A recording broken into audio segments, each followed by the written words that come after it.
জাহান্নাম সহজ না, অনেক কঠিন। I am sorry to say, কেউ কষ্ট নিবেন না, আমি বাস্তবতার জন্য বলছি, আমাদের ভিতর আজকে নষ্ট হয়ে গেছে। আজকে থেকে 10-15 বছর আগে এই যে দেখতাম হুজুরা, আমাদের পূর্বপুরুষেরা হাত তুলতে দেরি হতো, চোখ দিয়ে পানি পড়তে দেরি হতো না।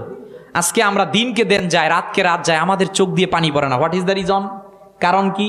আমাদের ভিতরটা শক্ত হয়ে গেছে। আমরা দুনিয়ার প্রতি আসক্ত হয়ে গেছি, অর্থের প্রতি আসক্ত হয়ে গেছি।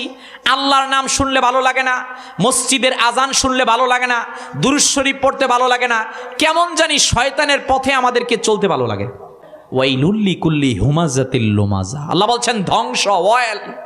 যে কারা ধ্বংস? যারা মানুষের সামনে এবং পিছনে নিন্দা করে, গীবত করে।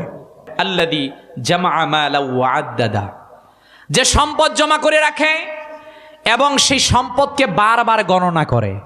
ইয়াহসাবু আন্না মালাহু আখলাদা, সে মনে করে তার সম্পদ তাকে চিরজীব করে রাখবে।